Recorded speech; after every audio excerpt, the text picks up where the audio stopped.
लगातार तीसरी बार सरकार बननी तय है। মোদির দল নির্বাচনে জয়ী হয়েছে বটে, তবে যতটা সহজে ভাবা হয়েছিল ততটা সহজে বিজেপি জিততে পারেনি।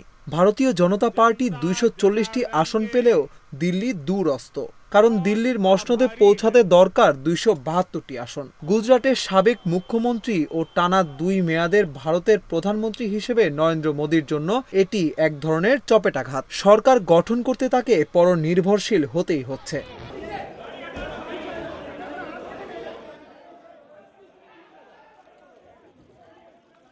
বিশ্লেষকদের মতে এবারের লোকসভা নির্বাচনের সবচেয়ে গুরুত্বপূর্ণ দিকটি হচ্ছে কংগ্রেসের পুনরুত্থান।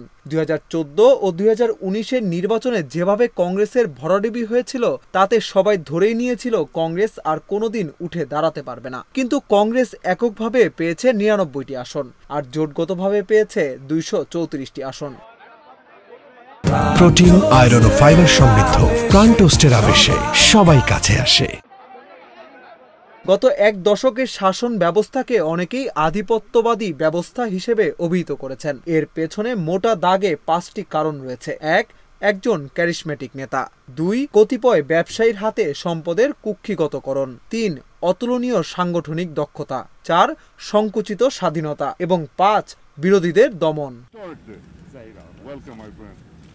নরেন্দ্র মোদির এক দশকের শাসনামলে ভারতের অর্থনীতি নাজুক হয়েছে, আয় বৈষম্য বেড়েছে, অস্বাভাবিক মূল্যস্ফীতির কারণে দরিদ্র ও মধ্যবিত্তদের বেঁচে থাকতে নাভিশ্বাস উঠেছে, আর বেকারত্ব বেড়েছে চরমভাবে। বিপুল সংখ্যক তরুণ জনগোষ্ঠী যাদের বয়স 25 বছরের কম, তারা ভয়ানক হতাশার মধ্যে রয়েছে।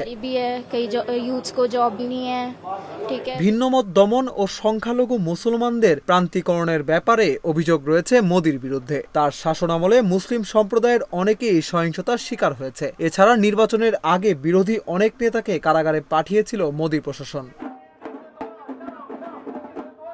এছাড়া আপকি বার 400 পার স্লোগানেও হিতে বিপরীত হয়েছে বলে মনে করেন রাজনৈতিক বিশ্লেষকেরা। মোদি নিরঙ্কুশ সংখ্যাগরিষ্ঠতা পেলে তাদের নিয়ে সংবিধানে নেতিবাচক পরিবর্তন আনা হতে পারে, তাই তারা বিজেপিকে ভোট দেওয়া থেকে বিরত ছিলেন। এই সবকিছু মিলিয়ে মোদির দল বিজেপি জনগণের আস্থা হারিয়েছে, যার প্রভাব পড়েছে ব্যালট বাক্সে। তাই এবারের নির্বাচনে মোদি একক সংখ্যাগরিষ্ঠতা হারিয়েছেন বলে ধারণা বিশ্লেষকদের।